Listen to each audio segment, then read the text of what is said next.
Seorang anak yang lahir tanpa menangis, menghadapi kehidupan yang biasa hingga masuk TK. Namun, hari pertama di TK membawa perubahan drastis. Di sana, dia bertemu dengan Shirley, yang membawanya ke toilet belakang yang angker. Saat mencoba mengambil nama tagnya, Arif merasakan kehadiran gaib yang membuatnya hampir pingsan.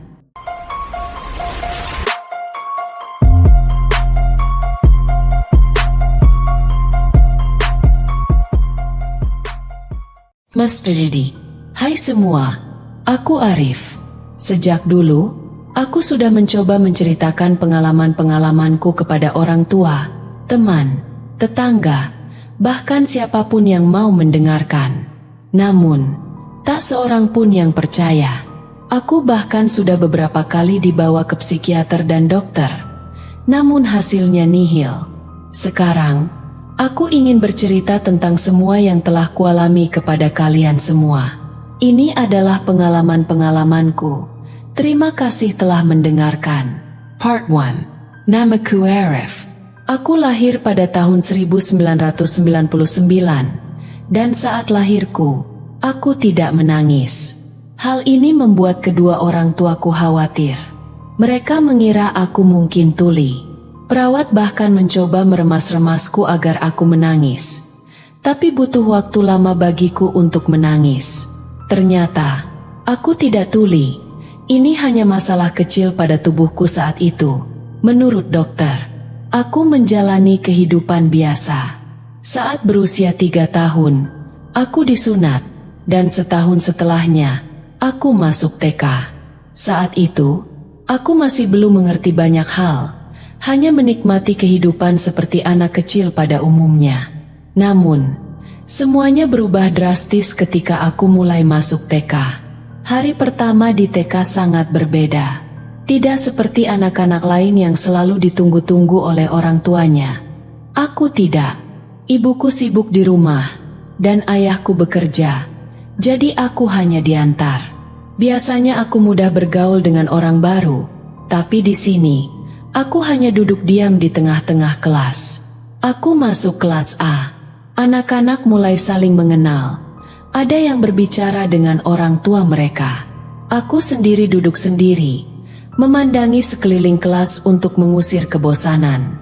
Kemudian, saat salah satu lamunanku, tanpa sengaja aku fokus pada toilet di luar kelas. Ada 2 toilet. Satu yang digunakan di sebelah kelas dan satu lagi yang tidak terpakai di belakang kelas. Toilet yang digunakan terlihat terang dan normal seperti toilet pada umumnya. Tiba-tiba, seseorang memekik pundakku. Itu Shirley. Aku terkejut melihat rambut panjangnya, suaranya yang lembut, dan wajah cantiknya. "Hei, kenapa lagi-lagi melamun?" tanyanya. Bukan. Shirley, kamu juga sekolah di sini?" Jawabku. "Iya, tentu saja." "Di mana ibumu?" tanya Shirley. "Sibuk dengan guru." Jawabku. Aku tidak menyangka Shirley juga sekolah di sini. "Shirley mengayak, okeskivi ke toilet." Aku setuju, tapi dia mengusulkan toilet belakang karena yang lain digunakan. Aku ragu. Ada perasaan aneh tentang toilet belakang, lembab dan gelap. Itu membuatku takut. "Bisa tunggu? Atau kencing di sini pakai botol?" Aku polos saja, menawarkan botol kepadanya. Tiba-tiba, tamparannya menghantam wajahku. Itu kali pertama aku dipukul. Aku mengernyit, memegangi pipiku. Shirley mengejek. "Apakah kamu takut? Atau mungkin kamu pengecut?" Aku tidak takut. Aku berani. Balasku. Dengan izin guru dan ibu Shirley, kami menuju ke toilet. Kami sampai di toilet tua itu. Di dalam, keran air masih menyala, dan lampu berkedip-kedip redup. "Cepatlah. Aku sangat ingin," kata Shirley. "Baiklah, Sher, aku hanya mengambil nama tagku," kataku, menunjuk nama tag yang kuletakkan tidak jauh dari toilet itu. Shirley hanya mengangguk. Aku berlari ke nama tagku, berpikir pasti jatuh tadi. Tiba-tiba, ada sensasi dingin merambat di tulang belakangku. Leherku terasa berat, dan kakiku lemas. Aku tidak bisa bergerak. Keringat dingin mengucur dari pelipisku. Rasanya seperti ada yang memelukku erat. Tapi aku tidak bisa melihat siapapun. Aku tidak bisa bernapas. Dadaku sesak. Hampir saja aku pingsan ketika aku mendengar teriakan yang akrab.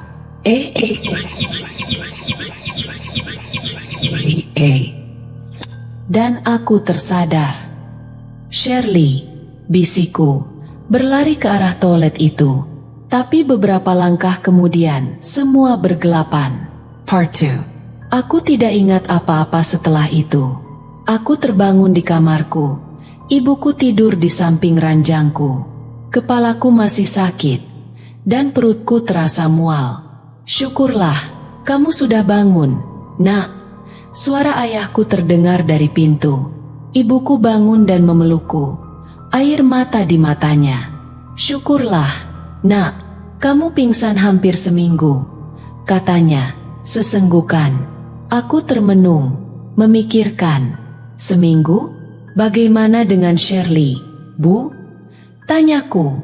Ibuku melepaskan pelukannya perlahan, menatapku lagi. Shirley pingsan, tapi tidak selama kamu. Kemudian, kemarin, aku mendengar bahwa Shirley dan keluarganya pindah keluar kota. Jawab ibuku. Tapi, Shirley baik-baik saja kan, Bu? Tanyaku. Shirley mengalami trauma. Sejak bangun, dia sering bicara sendiri dan menolak makan. Dia sudah ke dokter, tapi tidak ada hasilnya. Jawab ibuku. Aku terdiam, berharap semoga Shirley akan baik-baik saja. Keesokan harinya, aku kembali ke sekolah. Ini musim penghujan, dan berbeda dengan hari-hari hujan biasa. Hujan turun sejak sebelum fajar dan berlangsung hingga sekitar jam 9 malam. Ini mengganggu segalanya. Aku pergi ke sekolah dengan ibuku naik sepeda ontel tua, memakai jas hujan. Ketika sampai di sekolah, hanya sedikit siswa di TK-ku, sekitar 5 anak. Aku tiba, mencium tangan ibuku, dan berlari ke ruang kelas. Aku duduk di tempat dudukku, melihat ke tempat duduk yang biasa diduduki Shirley. Meski hanya sehari sekelas dengannya, aku merasa seperti sudah melalui banyak hal dengannya. Aku memulai hari di TK seperti anak kecil pada umumnya. Sampai hari kelulusan. Di TK-ku, kelulusan selalu dirayakan dengan pesta untuk orang tua murid-murid. Ibuku tidak bisa datang, jadi hanya aku. Semua berkumpul, orang tua mengobrol, dan anak-anak bermain. Ketika bermain dengan teman-temanku, seorang ibu mendekatiku. Kamu Arif, Kang? Taniania. Iya, ibu. Siapa Anda? Jawabku, mengamatinya dari ujung rambut hingga ujung kepala. Dia tersenyum dengan senyum ibu tua. Aku ibu dari Dani, katanya, tersenyum. Dani adalah sepupu Shirley. Oh ya, sejak Shirley pindah, setiap kali Dani melihatku, dia tampak tidak senang. Dan beberapa kali anak-anak mengatakan bahwa Dani ingin menyakitiku. Tapi aku tidak pernah memikirkannya. Oh ya, Bu, apa yang bisa saya bantu? Tanyaku. Kemudian, tanpa mengubah ekspresinya, dia berkata, Shirley baik-baik saja sekarang. Dia juga sudah lulus dari TK di luar kota. Aku lega mendengarnya. Aku tersenyum pada ibu itu, dan dia pergi, mengatakan, saya pulang dulu, jaga dirimu baik-baik. Ibu yang baik, pikirku, sangat berbeda dengan anaknya yang selalu sinis dan tidak pernah menyapaku ketika bertemu. Aku bersyukur bahwa Shirley tidak apa-apa. Aku hanya tersenyum dan berharap bisa bertemu Shirley lagi suatu hari. Mungkin hanya untuk mengucapkan terima kasih dan maaf. Semoga saja, kataku dalam hati, sambil kembali ke kelas untuk makan bersama yang lain. Part 3 SD. Saat masuk ke SD di salah satu sekolah favorit di daerahku, Awalnya semuanya berjalan seperti biasa. Aku menikmati setiap hari di sekolah, bermain dengan teman-teman, dan belajar dengan gembira. Namun, kebahagiaan itu terganggu oleh sebuah berita mengerikan yang menyebar di sekitar daerahku. Ada seorang anak SD kelas 5 dari kampung teman kita yang ditemukan tewas, dibunuh untuk pesugihan. Kabar ini membuatku merasa takut. Kejadian itu terjadi tepat di belakang sebuah pohon besar yang sangat dihormati di kampung temanku. Mayatnya ditemukan dengan mata yang hilang atau dicongkel. Sebuah detail yang membuat peristiwa ini semakin mengerikan dan meninggalkan geger di daerah kami. Selama 2 tahun terakhir sebelum aku lulus, hari-hariku cukup mencekam. Suatu hari, saat pulang sekolah bersama teman-temanku naik sepeda ontel, kami bertemu dengan seorang bapak yang terlihat sangat terburu-buru. Aku refleks bertanya, "Maaf Pak, ada apa ya?" Bapak itu menjawab sambil melangkah cepat, "Ada kejadian lagi, Nak. Kalian hati-hati pulangnya." Jawabannya membuat kami merasa semakin gelisah. Saat tiba di rumah, ibuku menceritakan bahwa anak yang baru saja ditemukan tewas adalah anak SD dari luar daerah, dengan kondisi mayat yang sama persis ditemukan di belakang pohon besar di kampung temanku. Namun, kali ini matanya hilang atau dicongkel.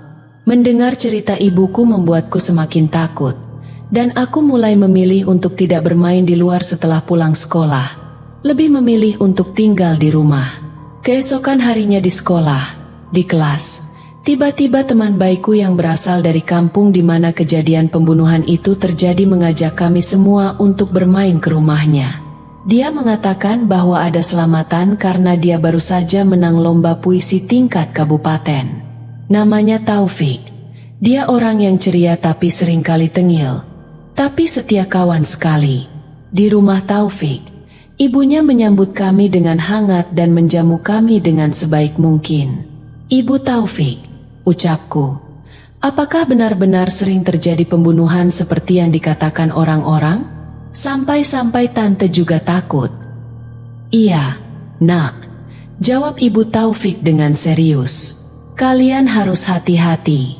Shirley, anak tetangga kita yang lama, masih trauma hingga sekarang." Taufik, yang duduk di sebelahku, dengan percaya dirinya menjawab, "Enggak mungkin, Bu. Aku ini pemberani. Pasti tidak akan terjadi apa-apa padaku." Kami yang lain hanya bisa tertawa melihat sikap sok pemberani Taufik. Setelah makan dan bercanda, kami satu persatu dijemput oleh orang tua masing-masing. Sayangnya, ibu dan ayahku tidak bisa menjemputku karena ada urusan di luar kota, sehingga aku harus menginap di rumah Taufik. Malam itu, aku tidur di kamar Taufik.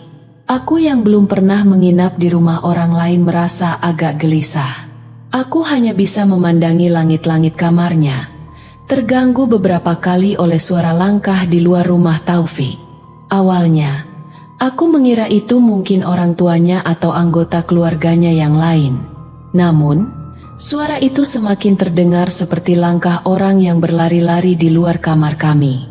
Penasaran, aku mendekati jendela kamarnya yang menghadap ke sawah di belakang rumah Taufik.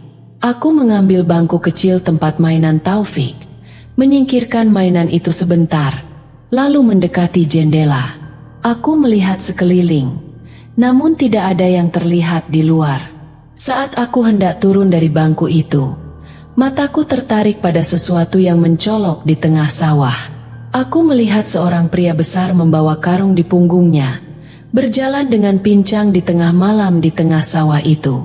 Aku terkejut, bertanya-tanya bagaimana bisa ada orang di sawah di tengah malam seperti itu. Keesokan harinya, aku dan Taufik bermain di lapangan bola dekat rumahnya hingga hampir maghrib sebelum kami pulang. Di perjalanan pulang, kami melewati pohon besar tempat banyak ditemukan mayat anak-anak yang mati karena pesugihan. Melihat pohon itu, aku merasa ada sesuatu yang menarik perhatianku. Seolah ada kekuatan tak terlihat yang membuatku terus memandang ke arah pohon itu. Pohon itu tampak lebih remang dan menyerap cahaya, memberikan kesan yang agak menakutkan. Sampai di rumah, aku mandi dan sholat maghrib bersama keluarga Taufik di musola mereka. Tidak lama kemudian, ayahku datang untuk menjemputku. Kami pulang menggunakan sepeda motor tua miliknya. Saat melewati pohon itu, aku melihat lagi bapak tua yang kudengar dan kudapati di tengah sawah semalam. Dia duduk di bawah pohon besar itu. Matanya terpejam. Aku merasa aneh melihatnya. Tidak tahu apakah dia tertidur atau hanya menikmati suasana di bawah pohon itu. Terima kasih telah menonton. Like and subscribe dan tekan lonceng notifikasi. Siapkan diri kalian untuk kisah yang lebih gelap dan menyeramkan di episode berikutnya. Sampai jumpa di kegelapan.